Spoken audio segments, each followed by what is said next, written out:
Hello, welcome to another episode of the Out Biome channel. Today we're going to be talking about shelter.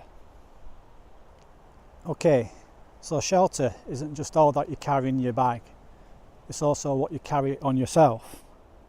So, what am I carrying on myself? Well, I've got a waterproof jacket. Underneath that I have got a wool top, and underneath that I've got a full length arm cotton top as well.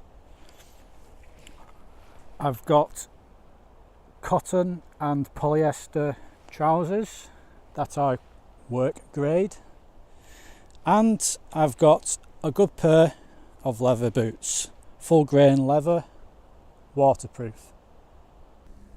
When the weather's getting a little bit cold, it's a good idea to have a hat, and I've got the shamag.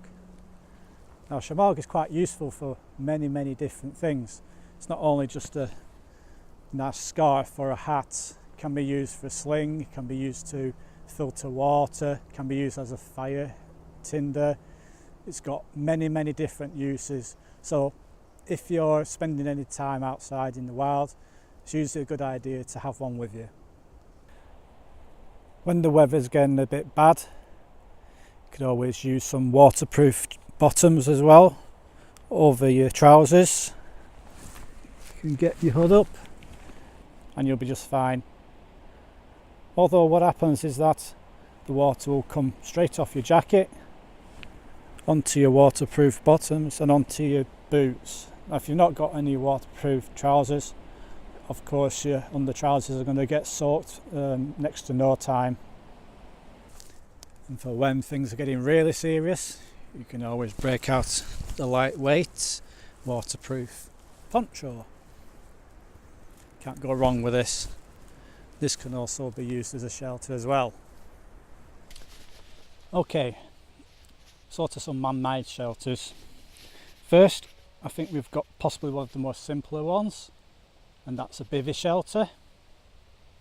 So I think we'll just get one of them. So we'll start off with a bivvy bag. This is a tri-laminate waterproof bivvy bag. Let's get it set up.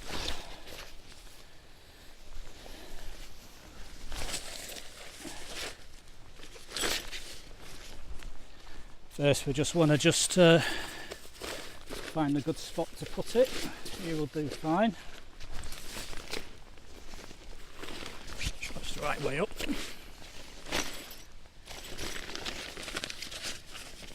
Yep.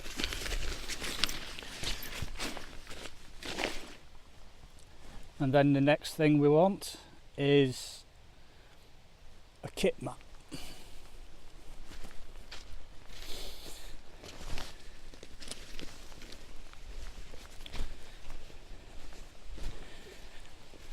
Here we've got a self-inflating one. You can have foam ones, they're just as good, if not better, for certain situations. You always need a mat, because when you're out sleeping, all your heat will go into the ground otherwise, so you need this for insulation. Now, put this inside your bivvy bag.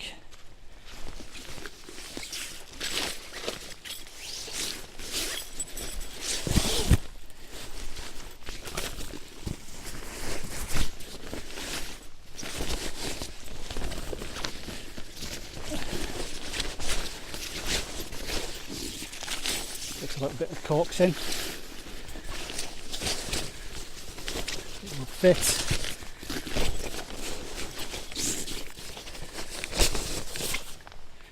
Right,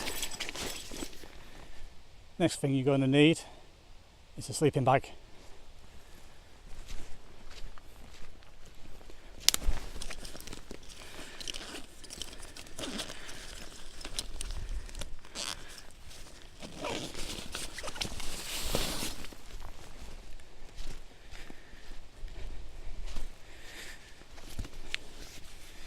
shoes on. This is a 3-season sleeping bag. It's good enough for the majority of the year, apart from extreme conditions where it's -8 and below.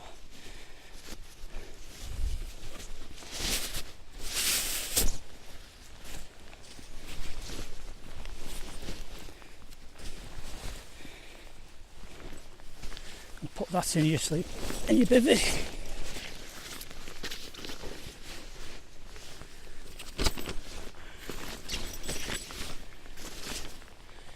And that's basically it, but with one final thing.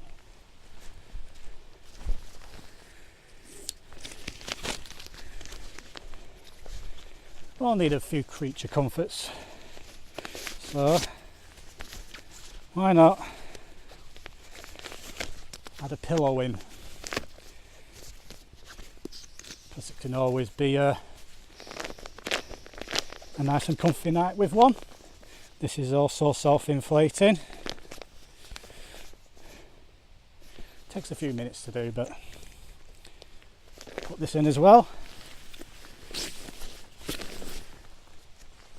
and there you go. Okay, now let's get into the old bivvy bag then. Might want to take your shoes off first.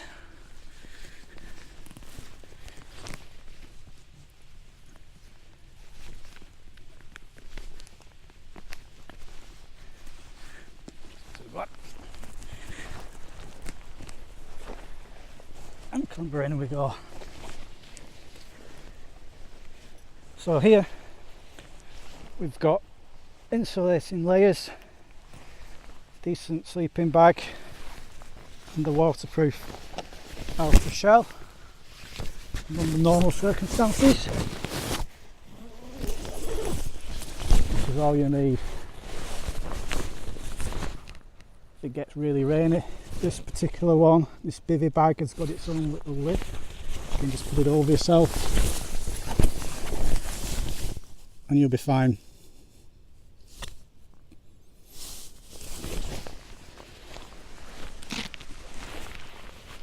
Now, this really is the most basic setup you can do. If you want to stay out in a bit more extreme situations, you're going to need an upgrade.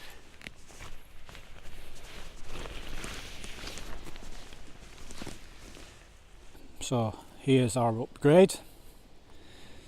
It's just a simple basher type, one-man basher type. All I've really done here is just tied it down at the front. I've got a basher pole there, and as you can see, everything is underneath there. And all I've done at this end, just peg it along the ridge line, and that just keeps it tight. And just this keeps the water off you. It's pretty effective. I've been under this a few times.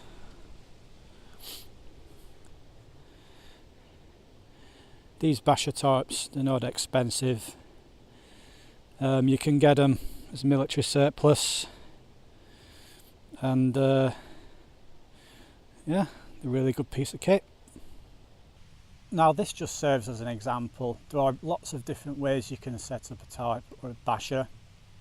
This is just one of them. This one just resembles a basic A-frame, if you like. You could set it up with a ridge line with some cordage, tie it to trees if you wish. If you've got two poles, you could add another pole at the bottom if you want some more space. Again, you can, if you've got lots of pegs, you can peg it out, make it really tight. I've just used some string here. You can get hold of bungee cord, and that's good at keeping things tight.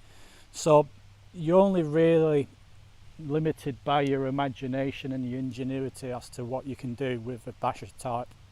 Okay, well this will be it for this ground dwelling situation.